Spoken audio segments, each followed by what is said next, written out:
박효준이 트리플 A를 씹어먹으면서 메이저리그 승격에 대한 여론이 일자 6월 말 양키스 브라이언 캐시먼 단장은 이런 이야기를 합니다.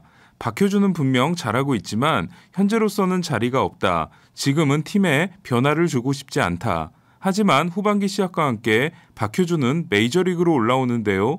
이유는 6명의 코로나 확진 선수가 쏟아져 나왔기 때문이었습니다. 메이저리그 승격 당일 박효준은 대타로 등장하는데요. 양키스가 0대3으로 뒤진 7회 말 2-4-1-3루라는 대단히 중요한 상황이었습니다. 박효준은 테너 하우크가 던진 초구를 노렸지만 몸쪽으로 완벽하게 붙어 들어온 싱커에 1루 땅볼로 물러났고 양키스는 0대4로 패하고 맙니다. 경기에 남은 박효준이 우익수 수비를 소화했기 때문에 다음날 저는 박효준이 선발 우익수로 데뷔 첫 선발 출장을 기대했는데요. 보스턴 선발이 우한 이볼디였기 때문입니다. 하지만 코로나 확진 판정을 받은 에런 저지 대신 양키스의 선발 우익수로 나선 선수는 그렉 알렌이었습니다. 그 경기 이후 양키스에서 계속해서 부상 선수가 나오는 와중에도 에런 본 감독은 3경기 동안 박효준을 대타나 대수비로도 쓰지 않는데요. 양키스는 오늘 경기에 앞서 박효준을 마이너리그로 내려보냈습니다. 이로써 박효준은 타석에서 공 하나를 보고 트리플 A로 돌아가게 됐습니다. 의외로 많은 분들이 궁금해하셔서 소개해드리면 선수 노조의 영향력이 막강한 메이저리그는 강력한 연금 체계를 가지고 있는데요. 메이저리그에서 하루만 뛰어도 월 $1,000의 의료보험 혜택을 받게 됩니다. 그리고 43일에 최소 기간을 채우면 62세 이후 우리 돈으로 4천만 원에 해당되는 $34,000를 매년 받게 되는데요.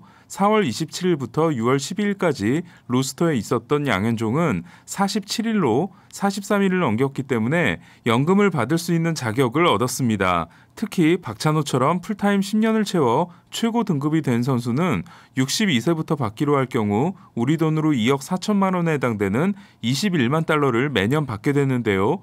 50세부터 받고 싶다고 하더라도 매년 $9만 이상을 받을 수 있습니다.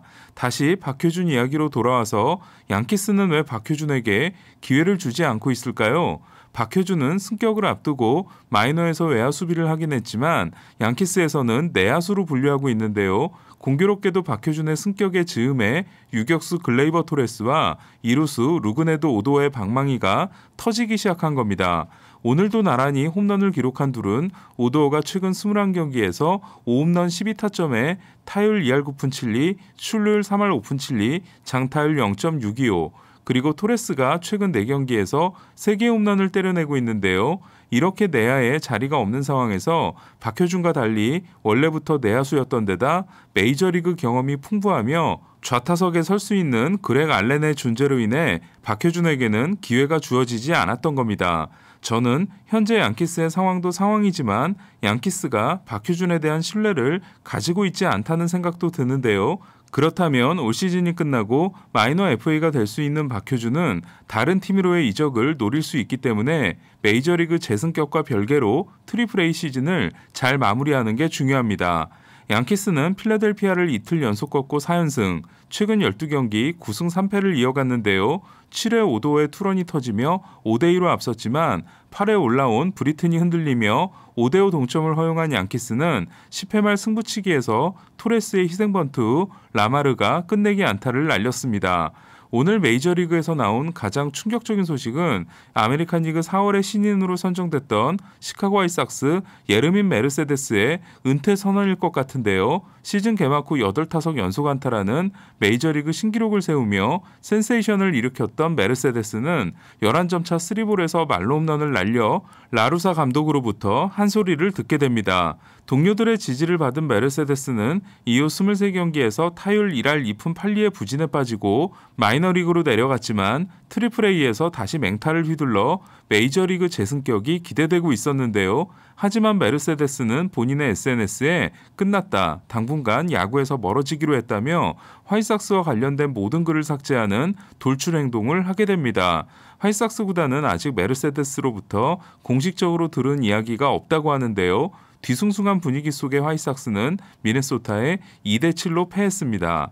한편 화이삭스는 주말에 미러키와 양 리그의 중부지구 1위 대결을 하는데요. 1차전은 루카스 지올리토와 프레디 페랄타, 2차전은 카를로스 로돈과 코빈 번스, 3차전은 랜스 린과 브랜든 우드러프가 제대로 격돌하게 됩니다. 1차전이 비록 취소됐던 샌디에고와 애틀란타는 오늘 더블헤더를 치렀는데요. 1차전에 7번 타자 2루수로 나온 김하성은 2타수 1안타와 함께 희생플라이로 결승타점을 올리고 폭풍 호수비를 선보임으로써 경기가 끝난 후 팅글러 감독의 칭찬을 받게 됩니다. 타티스는 후반기 첫 홈런을 날림으로써 홈런 도루 동시 1위를 이어갔는데요. 홈런에서는 29개로 25개인 슈아버, 도루에서는 22개로 20개인 트레이 터너, 두 워싱턴 선수를 제치고 모두 1위에 올라 있습니다. 김하성은 2차전에서는 7번 타자 3루수로 등장해 하루 2개 포지션에서 선발 출장을 하는데요.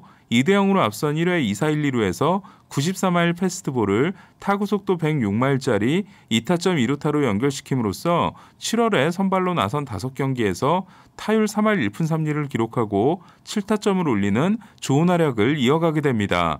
경기는 샌디에고가 5대4로 앞선 가운데 5회 초가 끝나고 비록 중단됐다가 재개되지 못해 서스펜디드가 선언됐는데요. 9월 샌디에고에서 있을 시리즈에서 하게 되거나 순위에 영향을 미치지 않을 경우 어쩌면 노게임이 될 수도 있습니다. 그렇게 되면 김하성의 2타점 2루타는 날아가게 될 수도 있습니다. 후반기 들어 위태로운 뉴욕 매치는 오늘은 7대0의 완봉승을 거뒀는데요. 좋아지고 있다고는 하나 디그롬이 언제 돌아올지 모르기 때문에 더 책임이 커진 마커스 스트로먼이 8이닝 7K 1피안타 1볼넷 무실점이라는 최고의 피칭을 했습니다.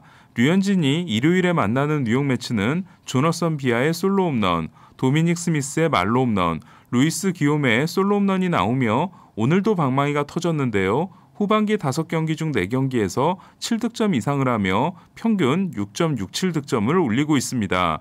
매치는 린도우가 부상으로 이탈했지만 니모, 콤포토, 데이비스가 모두 돌아와 타선이 시즌 초반과는 다른 모습인데요. 매치는 타선이 지금의 모습을 이어가면 갈로나 브라이언트를 데려오는 대신 마운드 보강을 할 수 있다고 합니다. 한편 신시내티는 날벼락이 떨어졌는데요. 17일 미러키전에서 손목에 공을 맞았던 카스티아노스에게서 미세 골절이 발견됐습니다. 토론토는 보스턴을 만나 맥을 못 추고 있는데요. 1차전에서 대패를 당하고 2차전이 비로 취소됐던 토론토는 마지막 세일런 필드 경기를 4대7로 패했습니다. 이제 토론토는 원정 7연전 후 로저 센터로 복귀하게 됩니다. 두 팀은 보스턴이 5개, 토론토가 홈런 3개로 세일런 필드에서의 마지막 경기를 장식했는데요. 특히 보스턴은 1차전 6개, 오늘 5개로 두 경기에서 11개의 홈런을 몰아쳤습니다. 1차전에서 스트리플링이 3분의 1이닝 6실점이었던 토론토는 오늘 로비 레이의 호투를 기대했는데요. 6월 시작 후 9경기에서 6승 2패 2.11이었던 레이는 5이닝 3피 홈런 4실점 패전에 그쳤습니다. 더 큰 문제는 류현진의 전담 포수인 데니 젠슨의 햄스트링 부상이 재발한 건데요. 류현진은 젠슨과 함께한 13경기에서 2.84지만 다른 포수들과 함께한 5경기는 4.55로 확실히 큰 차이를 보이고 있습니다.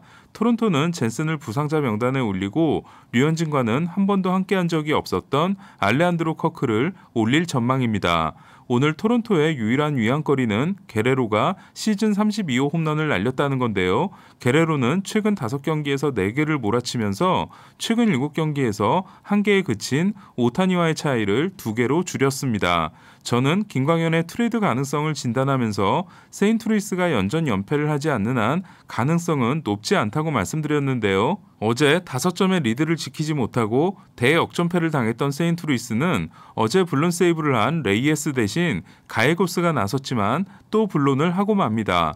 컵스는 10회 초 무사 1-3루에서 리조의 주루 플레이 실수로 득점하지 못했고 10회 말 킴브러리 몰리나에게 끝내기 2루타를 맞게 됐는데요. 통산 8번째이자 올 시즌 2번째 끝내기를 날린 39세의 몰리나는 이로써 1987년 역시 39세였던 칼튼 피스크 이후 한 시즌 2개의 끝내기를 날린 최고령 포수로 기록됩니다. 오늘 경기에서 빛난 또 한 명은 몰리나의 단짝 웨인라이트였는데요. 7이닝을 OK 1실점으로 버틴 웨인라이트는 7이닝 이상을 소화한 경기가 벌써 9번째로 웨인라이트보다 더 많이 만들어낸 선수는 11번을 기록한 잭 윌러가 유일합니다. 13승에 도전했던 카일 핸드릭스는 노 디시전에 그쳤는데요. 하지만 6과 3분의 1이닝 2실점 호투를 통해 15번째 퀄리티 스타트를 만들어냈습니다.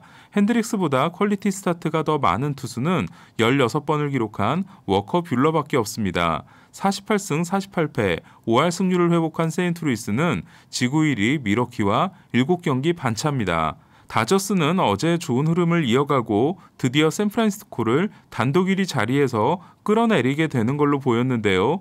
지난 샌프란시스코전에서 5이닝 11피안타 7실점 6자책으로 좋지 않았던 훌리오 우리아스는 1회 야스트렘스키에게 솔로 홈런을 맞은 후 무실점으로 버텨 7이닝을 OK 1실점으로 봉쇄했습니다. 트라이넨이 8회 초를 순삭한 다저스는 2대1로 앞선 9회 젠슨이 등장하는데요. 그러나 지난 경기에서 불론을 범했던 젠슨은 선두타자인 데타 포지에게 안타를 맞더니 두 번째 타자 윌머 플로레스에게 역전 투런 홈런을 맞고 맙니다. 이로써 2013년 9월 이후 처음으로 홈 샌프란시스코전에서 불론을 범한 젠슨은 그러나 그 후로도 감을 잡지 못하고 1-3안루를 허용하고 내려가는데요. 6월 시작 후 전반기가 끝날 때까지 56타자를 상대로 장타가 제로였던 젠슨은 후반기 2경기에서는 11타자를 상대로 장타 3개를 내주게 됩니다. 1-3안루에서 심판이 스트라이크를 잡아주지 않아 밀어내기 볼넷으로 한 점을 더 얻고 4대1을 만든 샌프란시스코는 어제 끝내기 3런을 맞은 타일러 로저스가 다시 마무리에 도전하는데요. 맥주 한잔하고 내일을 준비하겠다고 했던 로저스는 어제 홈런을 맞았던 스미스 그리고 벨린저와 폴락을 모두 잡고 3자 범퇴 세이브를 올리게 됩니다. 샌프란시스코는 커트 카살리가 선발 포수로 나선 경기에서 26승 7패를 기록하게 됩니다. 내일 김광현은 시카고 컵스를 상대로 5경기 연속 승리에 도전합니다. 다행히 해설은 제가 아닙니다. 샌디에고는 블레이크 스넬이 등판하며 오타니는 마에다를 상대하고 다저스는 뷰러가 샌프란시스코전에 나섭니다. 이상 베이스볼 큐브 김영준이었습니다.